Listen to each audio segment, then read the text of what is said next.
Well.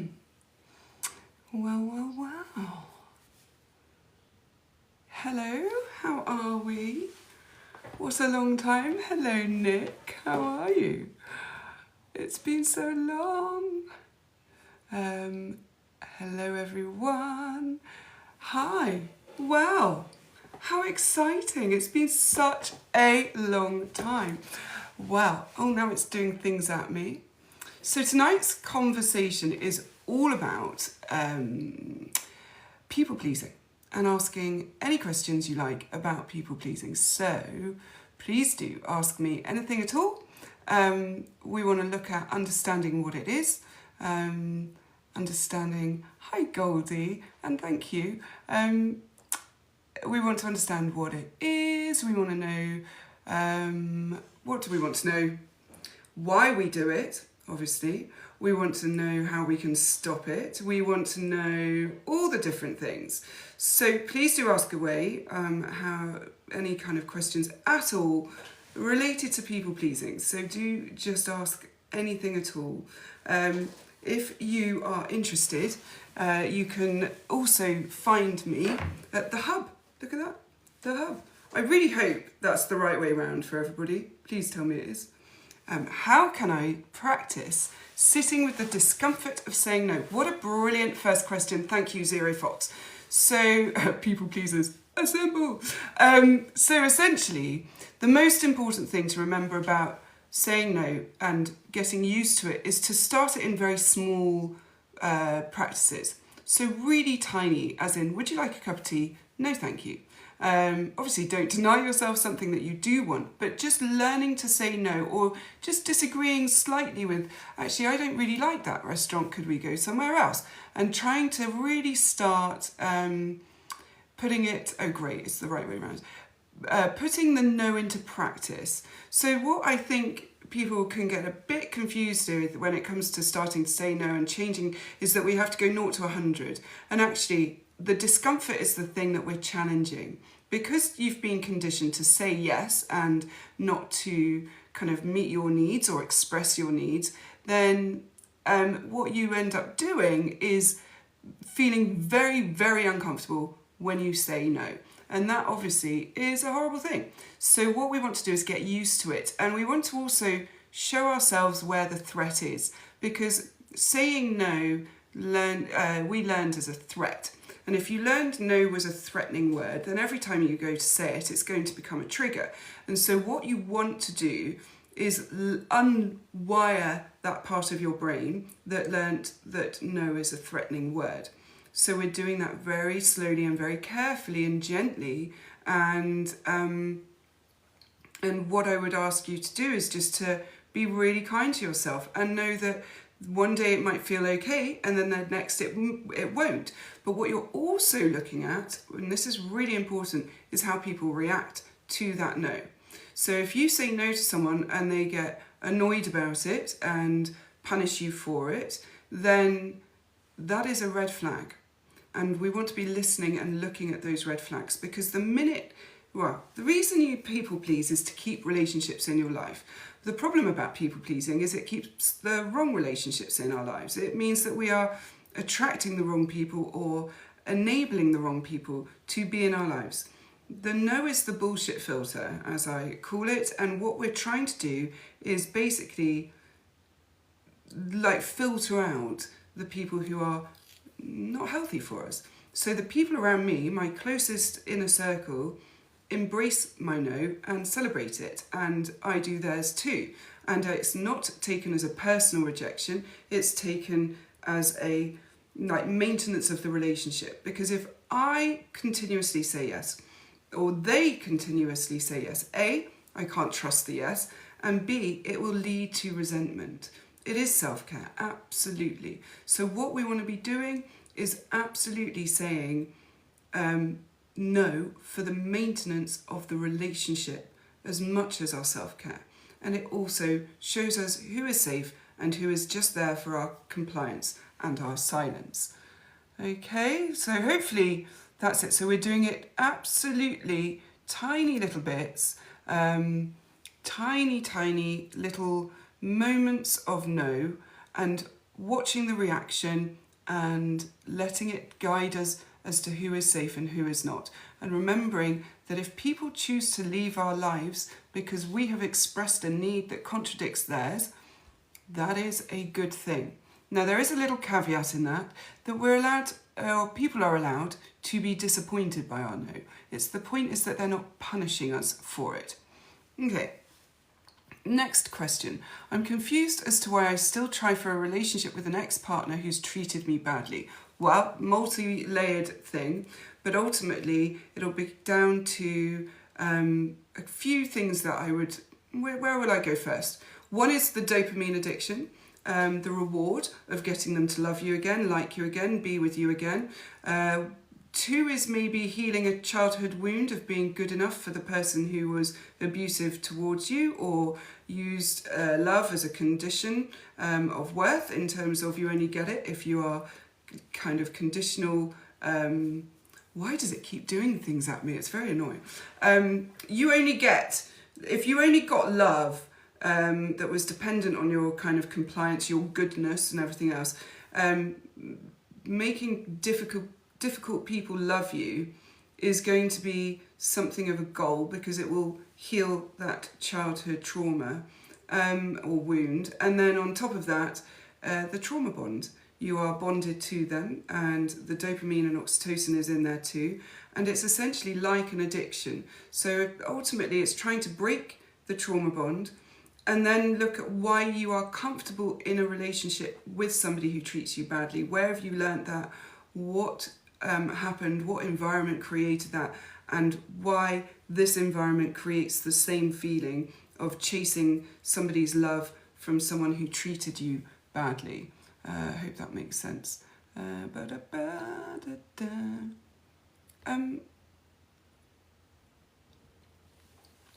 Okay, then on the flip side, others saying no triggers the rejection sensitivity. Work in progress. Right, it is a work in progress. You're absolutely right. And actually, we did reframing rejection on the Hub last month. It was amazing. If you go to jointhehub.ac, you'll be able to see there, use the code TikTok in capital letters and you'll get £15 off your first month. But we did reframing rejection, and ultimately what we do is look at it as a blessing. And I know that sounds really difficult when it's really painful, and it's not that it doesn't hurt and it's not that it doesn't sting, it's that we're not using it as evidence that we are the most terrible human in the world and that we are worthless, have no value, not lovable. Because ultimately, looking at where that rejection sensitivity comes from, when we're sensitive to rejection, what we're trying to avoid feeling is toxic shame. And when we're avoiding toxic shame, what we're doing is trying not to feel like that unlovable, worthless human that was abandoned or rejected whenever they weren't good enough. And really what we're saying is somebody else gets to decide our value when we are interpreting rejection like that. And that's not true. The example I used in the reframing rejection course was when Earl Grey tea. I hate Earl Grey tea with a passion, can't bear it, wouldn't even like to be sat next to somebody drinking it. And what I kind of did was talked about the fact that how much I loathe it. I really can't bear it. However, I think it was 2.18 trillion bags of Earl Grey tea are sold each year, which means that people love it. So one person, or even a few people saying, no, I don't want a relationship with you, or no, I don't want to do X with you, or no, you don't have this job, is not evidence of your value, because just because you're not right for that person doesn't mean that you're not right for somebody else. And actually they're doing you a favour by removing you from a situation that is only going to end up hurting you. Because often what we'll do to avoid rejection sensitivity is people-pleasing behaviour, which in turn prolongs a relationship that's no good for us, and we stay in a toxic relationship that we likely end up leaving anyway, however far down the line that may be. So rejection sensitivity also comes down to building identity. If you build everything comes back to building identity. If you build your identity, your sense of self-worth, your sense of value, your knowledge of yourself, your boundaries start forming and your values and your beliefs start forming, which means that when they're crossed, you will be more conscious and aware of those things, which means in turn you'll start saying no more because it'll be so horrible to have them crossed. And that in turn means you will have healthier relationships. So if we go to identity building, it's absolutely vital. Okay, let's go. Thank you for that lovely comment. How can I remind that I'm doing it in action? Doing what exactly, your flower buddy? Thank you for the gift. That's so kind.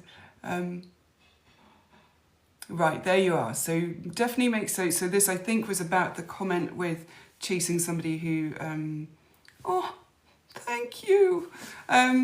Chasing somebody who treated you badly. Was that the one? That the idea that your mum left when you were younger. So there's the abandonment wound there.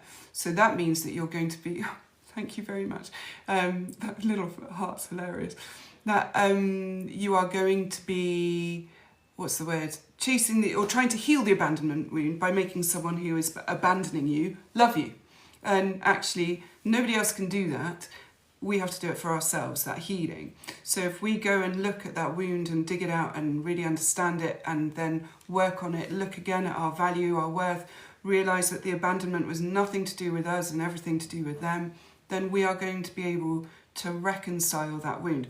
Often, and so often, what we do after we've come out of trauma, especially traumatic childhood, is we can look to a partner to be the one that sort of heals and repairs and reparents those wounds that we got in childhood, which of course is intensely dangerous, because if we're looking for a parent in a partner, we're looking for someone who is dominating and controlling, and only someone who is dominating and controlling will want to be in the position of parent. And we have to heal our wounds ourselves and find people who don't exploit those wounds or capitalise or exacerbate them. Rejection is protection. 100%. I love it. Yes. Nick says, join thehub.ac. Ironically, TikTok rejecting the link. Funny. Yeah, join thehub.ac. Mrs. M, I've been following you for a long time. So proud of you. Thank you. How do I show my doctor is a narcissist and is trying to belittle my symptoms? Gosh, that's very difficult, because maybe don't focus on the word narcissist, but maybe focus on the behaviour instead as a complaint, because the minute that you say that, I suspect, unless you are a professional that can diagnose, you're going to get dismissed straight away. So if you, rather than focusing on trying to prove that they're a narcissist, actually focus on their behaviour and what you're finding very difficult about it, and then, if possible, ask for a different doctor. There's a trigger warning on this one, so I'm just going to read it first. Yeah, I mean, I'm not going to read that one out just because it's quite triggering, but protecting our abusers is 100%, rooted in people pleasing, and also the fear that they're grooming their emotional behaviour, abuse rather, the kind of, the leading you to protect them from their own behaviour. And that's what abusers do all the time. Awful. I could do a Q&A on reparenting, just saw that. You look well, thank you so much. Identity is a huge thing for me, so that makes sense. Thank you for answering. Right, really, really important about the identity thing. I don't think enough weight is put on how important building identity is. Having a really good sense of self means that when somebody comes along and says, you've done this and you're that, you're well able to say, no, I'm not. No, I'm not. No, I know I'm not. And you are able to deflect their attack as not. Now, we have to listen and make sure that the things that we are being accused of aren't true, like we have to do self-reflection. But for example, if someone accused me of, I don't know, I'm trying to think of something, blah, blah, blah, blah. If someone accused me of being superior or vindictive, I would absolutely know that that's not true. Now, when it comes to being superior, there may be times where I could be doing that and I can own that, and usually it's maybe where I feel insecure about something, but it's something I'm very conscious of not to do. And there's a very different thing between kind of a healthy sense of I've got more knowledge on this subject than you do, and like an entitled using it to put people down way of being superior. So there's a narcissistic superiority, which is founded on nothing at all. And then there's a healthy superiority where it's founded in education, experience, whichever it is, or whatever it is. And so that's the kind of real crux of it. But the other crux is the narcissistic superiority is used to belittle, shame, silence, squash other people, whereas the healthy superiority is none of those things, and it's just having a sense of confidence, a sense of self, a healthy arrogance almost, in that it's not about belittling other people, it's just knowing what your worth and value is. Oh, I'm really glad, Hannah Louise, thank you. Nervous system absolutely needs attention, yes.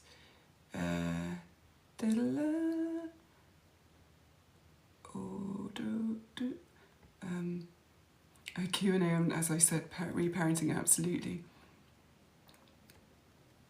Yes, that explains why I tend to get with men who are dominating and controlling, it seems to repeat. Absolutely.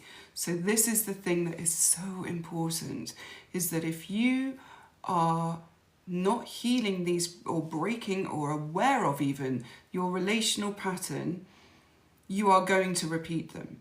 And when people talk about, and I hate this phrase because it feels so inaccurate, but when they talk about breaking the cycle, because it should be a chain, it should be a line, not a cycle. But anyway, when the people talk about breaking the cycle, this is what they're talking about. You have to break the relational pattern, break the way in which you treat people and which you are treated, and allow the treatment. Now, and not in the victim blamey, it's your fault, you were treated that way, but in the what do you do to perpetuate the situation? So people pleasing will perpetuate a toxic relationship because it doesn't expose it. It allows it to continue. And you know, you hear people saying things like, oh, I give everything to everyone and nobody does anything for me. So, okay, so your part in that is that you're giving everything to everyone. Why? How is that helping you? What is it serving you? What are you doing it for? And it's such an unconscious thing, so there's no malintent in it, but the idea is that it's protecting you. It's protecting you from rejection, it's keeping you accepted, it's all of those things.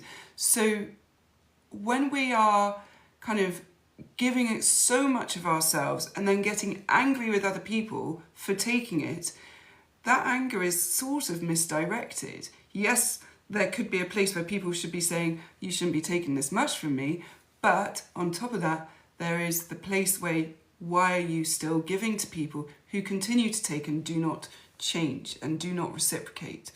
And that's not to say that all relationships need to be perfectly equal and reciprocal, but there should be reciprocity. Whether it's you and I go for a drink and I buy the drinks because you're a bit skint, so then you come round and, I don't know, walk my dog because, you know, I can't do that at the moment. Or whatever it might be, there's just like it's not perfectly equal.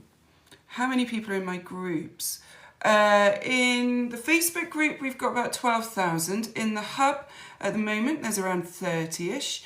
And it's building quite quickly, and it's the most amazing community. We did a live coaching call, so there are 2 tiers that you can join on the hub, and one is the core tier, and that is £49 a month, and with that you get a course a month and you get fortnightly calls of a Q&A kind of scenario similar to this, but it's your question. It's you know, and you can submit a question that if you can't come to the meeting, you can submit a question to be answered. And it's amazing. And then we've also got in the hub, there's this whole community space where there's all these different channels for different topics. So like Make It Make Sense, or just an introduce yourself one, or a celebration moment one. But one of my favourite channels is the Just for Fun channel, because people do puzzles and games and stuff in it, and there's like this community puzzle going on all the time. So it's really good fun. But yeah, so this, and it's just so supportive and fabulous.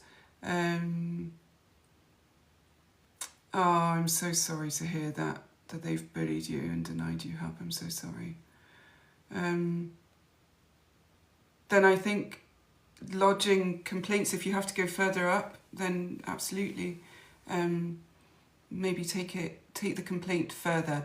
My advice always to people, or suggestion really, not really advice, but my suggestion is always log everything, write everything down, dates, times, things that were said, have evidence, so that you can't be gaslit, so that you can't be dismissed or deflected, and so that you have the evidence there.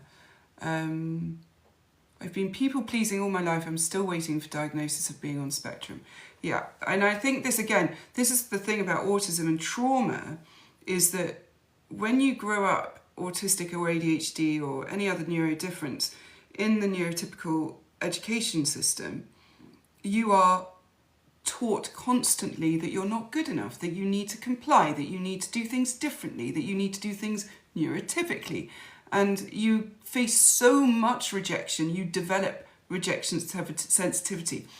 I have a very, very strong opinion on rejection sensitivity dysphoria, which I know is not liked by the community, in that I don't believe that it's an inherent part of ADHD. I believe, and I am ADHD, my daughter is, I have loads of training and experience in it and knowledge of it. My take on RSD is that it's like any other emotion in ADHD, as in that it can be felt bigger, because with ADHD there is emotional, and they call it dysregulation, but I just think it's amplification. I don't even like dysregulation. But there's a bigger spectrum for an emotion. And in rejection sensitivity, the same is true. But so many people who grow up undiagnosed experience so much rejection that they become hypersensitive and hyper-aware, hyper-vigilant to it. So, and the reason I don't like that we call it an inherent part of ADHD is simply because it disempowers so many people to do so. If we say that this is just a trait of ADHD, what we're saying is you have no control over it. You can't change it. And I am actual living proof that that is not true. And I have a child who also is proof that that is not true. That the emotions might be bigger, the sensitivity might be bigger, but it does not need to be a dysphoric reaction. And therefore, you have control over about it. So, yeah, there we go. So, let me carry on. How am I sure if my childhood was traumatic, since my mum keeps invalidating how bad it was for me? Well, your mum does not get to decide your perception. That your perception of your childhood is what's important. Somebody who has caused trauma and is unwilling to accept that is never going to validate it. And this is, again, another thing that we can do with our trauma, is expect or want our abuser or the person who hurt us to agree that they hurt us for us to accept that we were hurt. And that just simply, again, is likely a fruitless task, but also disallowing your own voice in it.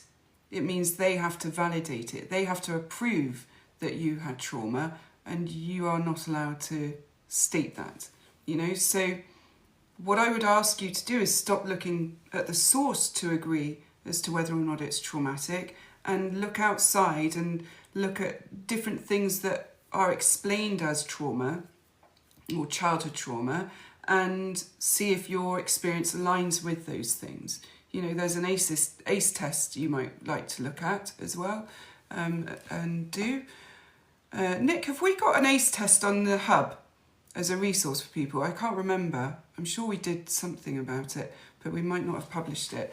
But yeah, the looking at what other people have experienced, being very careful not to gaslight yourself into comparing because it wasn't as bad as theirs, is also really important too. So maybe looking at what a descriptor of childhood trauma might be. So, you know, somebody who's regularly humiliating, shaming, stonewalling, gaslighting you, those all are going to add up to childhood trauma. And if my child, and I'm, you know, if you have children, came along and said to me, hey mum, when I was a kid you did this thing and it really hurt me, my response is going to be, God, I'm so sorry. I am sorry. I shouldn't have done that. Is there anything I can do to make up for it? I'm not going to turn around and go, don't be ridiculous, that was fine, you're just making a fuss out of nothing. I don't get to decide whether it hurt them or not. I don't get that. The Hub is my membership platform. It's this amazing community with monthly courses that are all themed around healing. It's all supportive, there's chat spaces, and I think you might have asked that before, I've just explained it, so I'm not going to explain it again, but if you want me to, just let me know. There's a link in my bio, and it's just jointhehub.ac, and you can go and find it out. Do you think shared experiences between therapist and client are important?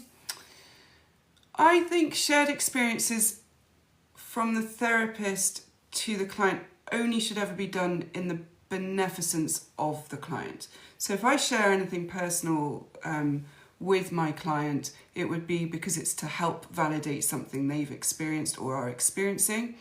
I think it can be helpful to have a therapist who's got a lived experience of what you're bringing, particularly around narcissistic parents. However, it's really important that they know that they've done the work on it and they know how to bracket it, because not all experiences are the same. And if I went into every client session assuming that everyone's got the same experience as me, I would be literally silencing loads of people. So I would never do that. I would never ever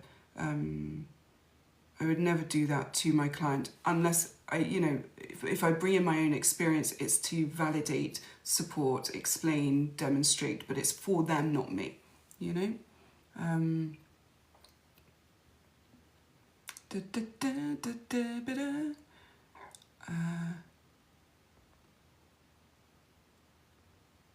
Oh, thanks, Nick. Nick's going to add the ACEs test thing today. Oh, she's put the code in there. Oh, thank you, Goldie, for the roses. Lush. Oh, with the hub.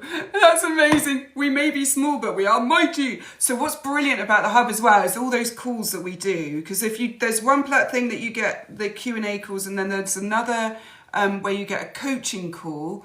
And the coaching call is me one-to-one with somebody pulling apart a problem they've got, and we record it and pop it up. We don't record the other person's face, but with just their voice, and we can change their voice if they ask us to, and we can remove bits if they ask us to. But basically they get this one-to-one coaching experience with me, resolving an issue, working through a thing, and everyone else gets to watch, throw in comments or questions whilst we're doing it. It's a very lovely, collaborative, supportive space that we did one today, and goddamn, I love it so much because you can just whittle down, write down, because it's coaching rather than therapy. I personally can be a bit more direct in terms of what I'm hearing and seeing and challenging, and it's just brilliant to pull everything apart like that. So we do those coaching calls every other week. So it's Q&A, coaching, top tier is on the coaching call. And the coaching calls and the Q&A calls all recorded and posted so people can watch them too. So yeah, we'll do this. We'll do it. I do this but then shed it, as in write things down and scared someone might see it. Okay, but what is the fear of them seeing it? What would happen if they see it? And if that is a genuine threat to safety, then what I would ask is to find a way to hide, or a place to absolutely hide it, so that you can keep safe. That is really vital. So yeah, just have a safe space. I believe there are apps and things that can be kind of covert note-keeping things that you can have. But yes, absolutely protect yourself, but do keep evidence where possible. I've been people-pleasing all my life. I've become aware 1 year ago. I'm still struggling. It takes time. Be really kind to yourself in it. It takes time to undo it. And if you missed the beginning, I was talking about the idea that we do things really slowly, that we do it really carefully, that we're sort of breaking the patterns gently rather than because that will actually re-traumatize you. And the danger is that if you do that and it goes badly, you'll be like, I'm never doing it again. And so what we want to do is change your operant conditioning so that we learn the opposite. So people pleasing works because it works. They don't reject me. So if I do this thing, they don't reject me. If I don't do this thing, they do reject me. So what we want to do is flip that script and say, if I don't do the people pleasing, I don't get rejected. And then if we do get rejected, challenge the kind of I'm the worst person in the world narrative with I am a good person and it's a good thing that they've rejected me. I think it's a me problem. Isn't it interesting? When you say you think it's a me problem, which part? You know, we have to take accountability for our behaviour, but it's not our fault that people taught us to tolerate abuse, you know, or that we had to learn. This is the thing about people pleasing. We can feel so much shame around it. And what I want to remind you is that this is an intensely clever way that your brain learnt to survive a threatening environment. Okay? This is so clever. Your brain learned that if you do X and Y, you will get Z, and you won't get 1. So it kept you doing that to protect yourself. And so it saved you. We stand as survivors on the shoulders of our coping mechanisms and have to be grateful for where they got us to in life in safety. But when they are no longer helping us and actually are in turn hurting us, we then have to let go of them. And a lot of people find that really difficult because they don't know who they are beyond the coping mechanisms. I hear all the time, my whole personality is a trauma response. And it's like, well, yeah. And so you need to let go of those to find out who you are, because you've been using those to protect yourself and haven't got any kind of sense of who you are in the world and how you relate to the world, other than you need to keep everyone happy for you to feel safe, which is so valid, but it's also hurting you. And it's also like perpetuating toxic relationships. How do you differentiate between trauma responses and autistic masking traits? Wow. This is an interesting one, because I would argue that autistic masking is a trauma response, because you don't need to mask if you're safe. We all mask to a degree. We all have filters and masks for various environments, and that's appropriate. So I'm sitting here now in my shirt in my office, like well presented. But if it was Sunday, I would be in my cozies, my hair would be scraped back, I probably wouldn't have any makeup on, and it would be a completely different version of me in image. And I'm talking to you in this way, in a different way to how I might talk with my friends. And that's because I'm in my professional space. So there are always going to be masks and there are always going to be filters, and that's really, really important to kind of acknowledge that we're not always sitting in this raw, vulnerable, authentic space of this is me and accept me every way I am. we would want that from our closest relationships, but then as we filter out of those relationships, we have to put filters in. So when we're talking about autistic masking, I would argue a lot of them are trauma-based, and then some of them might just be social filters that we need to put in place because maybe people aren't as tolerant, and then we want to ask ourselves why we're in those environments, and maybe we have to be because they're work or whatever it might be. But when it comes to distinguishing traits from trauma, it's really about, actually, once we start healing trauma, the traits probably get worse, because traits are usually oppressed by trauma. And then once we start integrating the true self in and letting go of the coping mechanisms, those traits and behaviours become more and more apparent because they're not being oppressed anymore. There's an acceptance of self with it.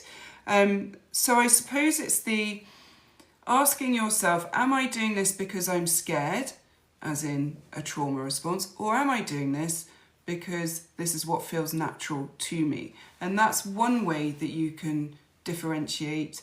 And again, asking, does this serve a purpose? And there's a very big difference between traits and masking. So yeah, just try not, maybe don't conflate those two things, you know?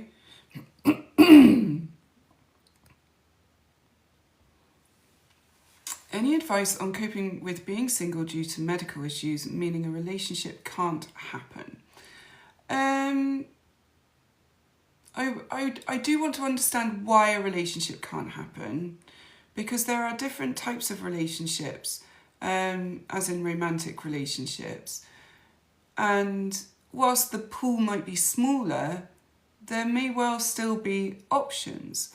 And yeah, I might challenge the kind of thinking, what medical issues, and obviously you don't have to disclose here, and it's really difficult for me to kind of comment without knowing the medical issue, but ultimately I would be careful of just going into that black and white, well, I'll never have a relationship because no one will accept this thing about my body. I mean, you don't know. You don't know that some people might, and so yeah, just be mindful. Strongly Staphylococcus, hello, I remember your name so well, and it's lovely to see you. Excuse me. I strongly suspect I'm autistic, but I don't know if it's worth being diagnosed, because I feel like a diagnosis would just be weaponised against me. Well, first thing is, you don't need to tell everyone whether or not you've got a diagnosis, and you certainly don't need to tell people who would weaponise it against you. And it's really interesting, isn't it? Because that is a huge fear for a lot of people around autism, or just diagnoses generally, is that it will prove to them that I was the problem. But here's the thing. A good parent, or a good enough parent, adapts to the child's needs. There are plenty of parents I know with adult children who know that their child is autistic or likely autistic, but they're undiagnosed. But what the parent did was adapt to the child's needs regardless, because they met the child as they are rather than demand the child be neurotypical. So when you, and if you get a diagnosis and then present it and people go, wow, there you go, that's why you were such a difficult child. No, I was responding to my environment. I wasn't a difficult child. I was struggling with the environment in which I was in. And your job as a parent was to change that environment to enable me to thrive.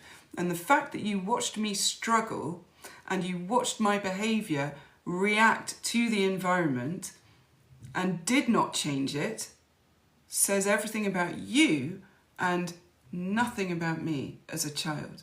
It says I was let down by caregivers and not supported. And if it's someone who would weaponize it against you as an adult, why are you in relationship with them? Right? Because if it's a partner who would go, well, yeah, you don't get it because you're autistic, ew, like, no, that's just abusive. Because when I have an ADHD moment, and I've had quite a few of them this week actually, like theory of mind moments, which is more actually autistic traits, but I'm not autistic. I have quite high traits, just not across that threshold. When I've had those moments, everyone has just gone, are you doing the thing? Like, I think you might have done the thing. And it's absolutely accepted and fine. There's no punishment, there's no judgment, there's no shaming. It's just accepted that that's who I am and how my brain functions sometimes. That it moves further and faster than the kind of external expression of it. So yeah, yeah, there you are. It's not about a child being difficult, it's about the environment being difficult and a child responding to that environment. And the same with an adult. My narcissistic parents forbade me from getting my daughter diagnosed ADHD and labelling their grandchild. Okay, so I'm going to hold you accountable. Did you listen or did you ignore?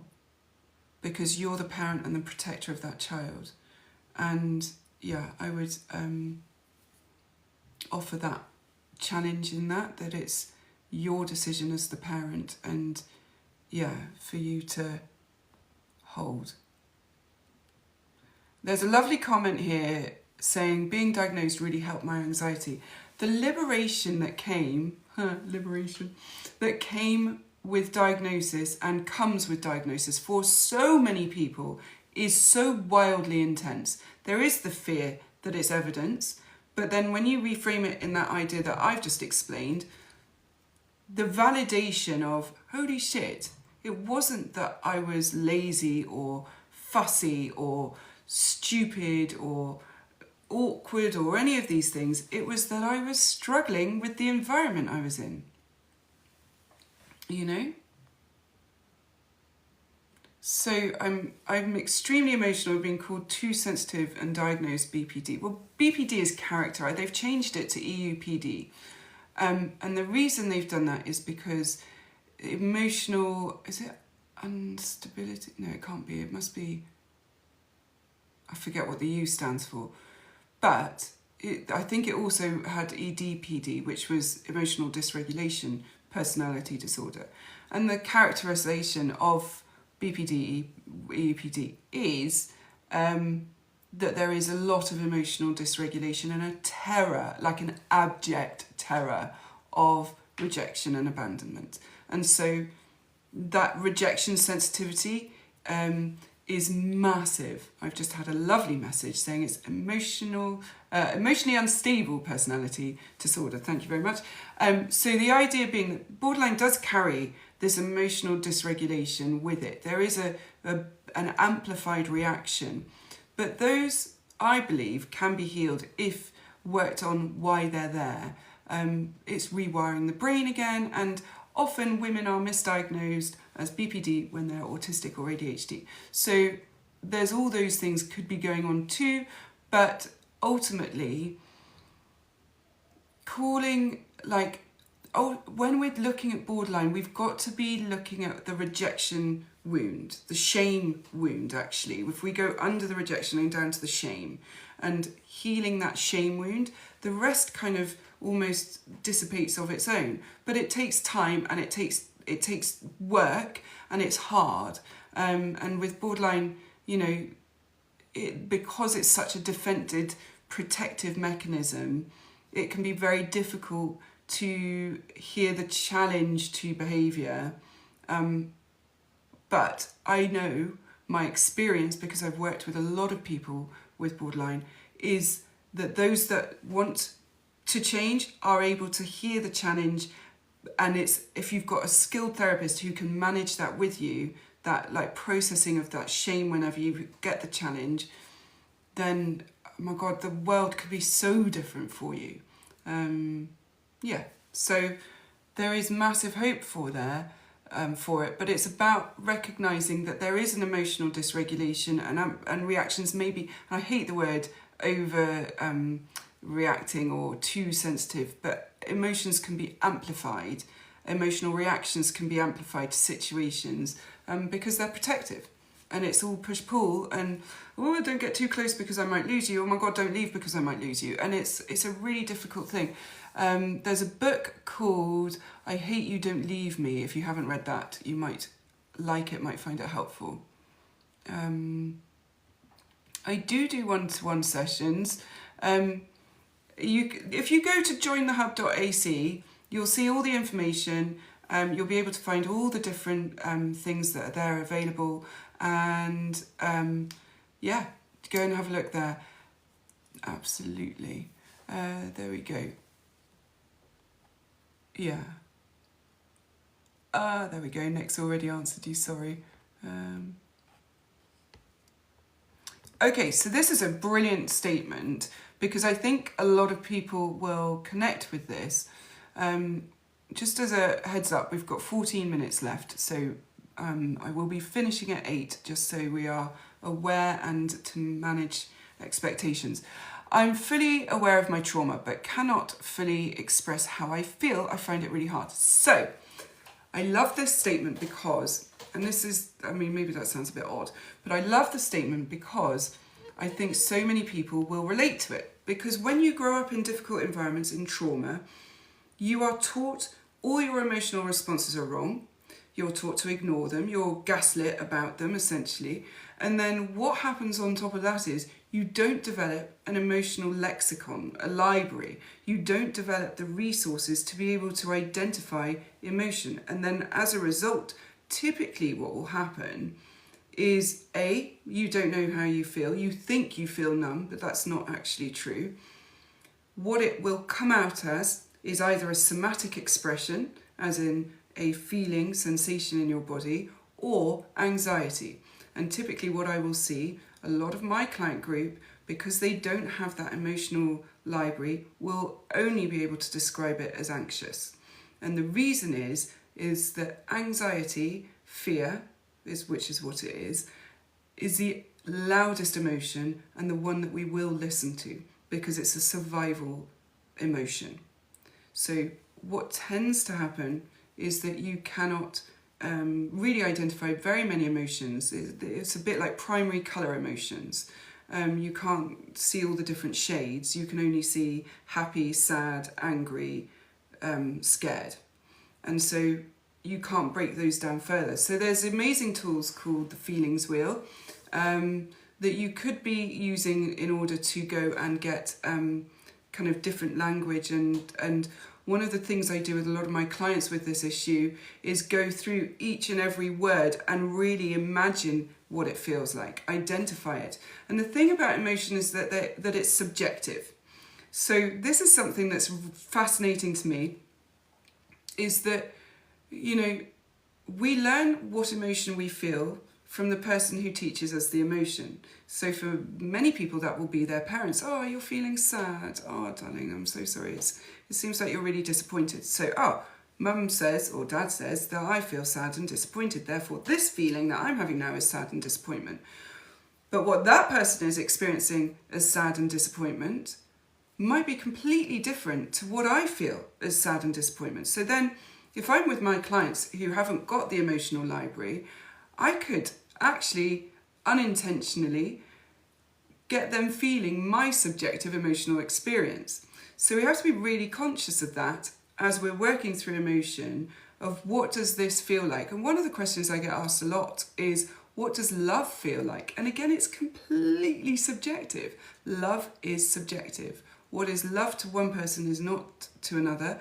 And that we even know just through like our own relational patterns around abuse, that love to people who've been abused is something that's hard earned, and it's striven for, and it's fear-based, and it's control, and it's dominance, and it's subservience, and it's all these different things.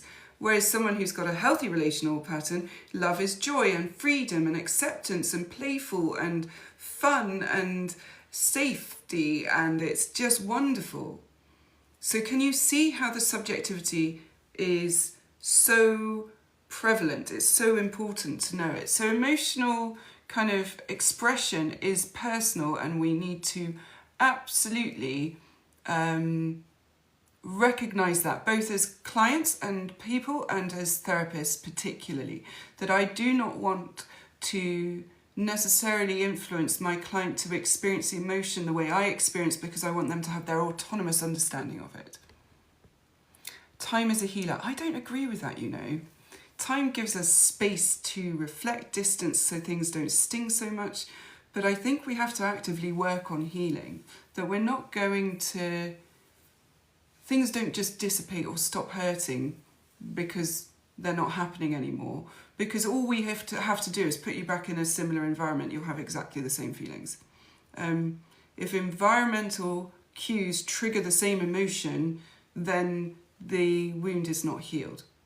And I'm doing some kind of thoughts around this all at the moment. Da-da-da. Oh, I've lost it. Time is a suppressor. I don't know about neurofeedback. Can you explain a little bit more? I might know it with different language. Sorry, I'm just going back. No, everyone's telling me. I got a WhatsApp saying I'm emotionally unstable, and then sorry. Thank you so much for kind of informing me. I don't know why I always forget that. So there's a comment there about Insight. Unfortunately not. Insight is no longer publishing. I can't really say much more about it, but that's about it at the moment.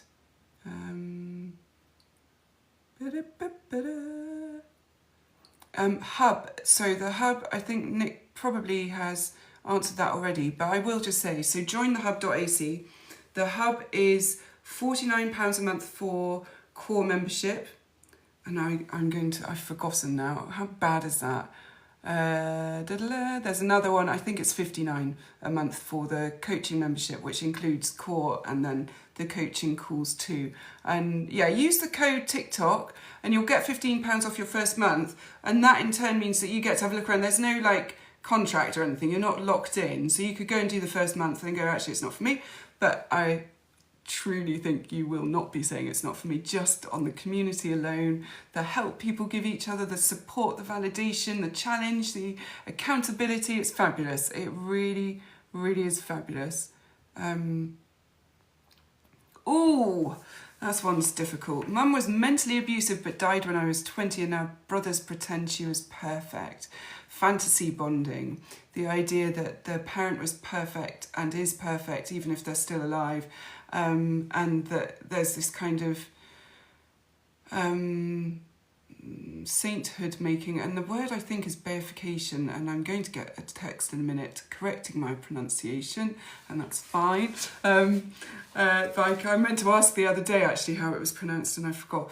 But the idea that the dead person becomes this saint, they get sainted, but the fantasy bond is something that children of abusers do in order to preserve and protect their kind of cognitive dissonance and their illusion of the parent being good and safe and wonderful.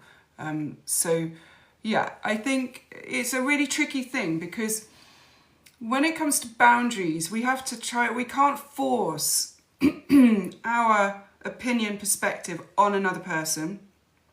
All we can do is share ours and ask for it to be respected.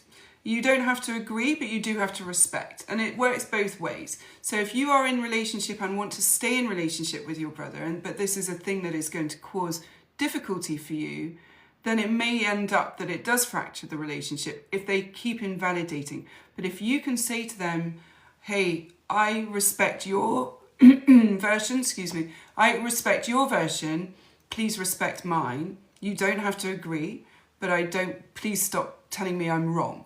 Because if that's the road we're going to go down, then I will have to do the same thing, and I don't want to do that to you.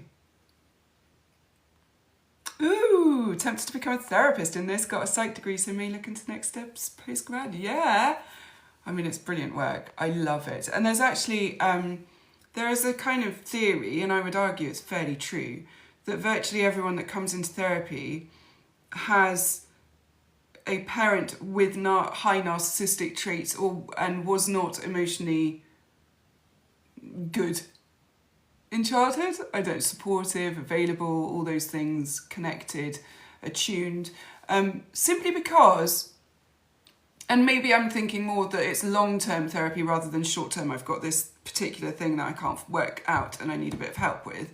But maybe simply because if you grew up in a good enough home, you have the emotional resources to manage and process and deal with things as they arise.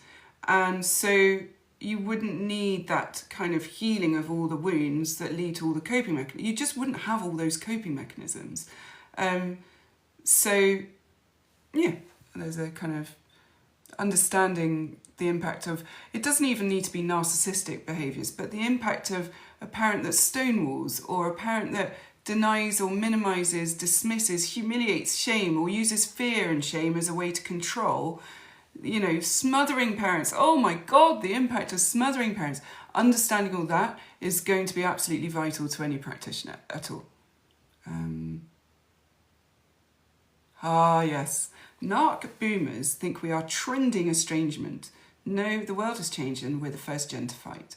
Yeah, so it's really interesting. This week, for the first time in a while, I've blocked 2 people.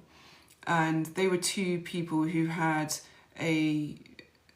clearly were the, I can see a message coming through.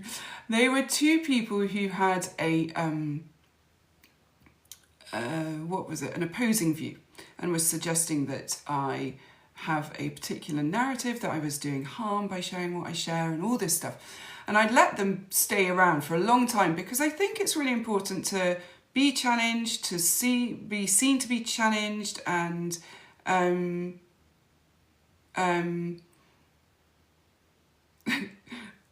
sorry, I've just seen the start of that message and it's making me laugh. That it's important that there's a witness to me being like held accountable, that I am held accountable, that you guys see how I respond to being held accountable as a model, as an example of my lack of toxicity, of my authenticity. I hate the bloody word, but you know what I mean. And one of those things is that I have an agenda against estrangement or for estrangement, and it's absolutely not true.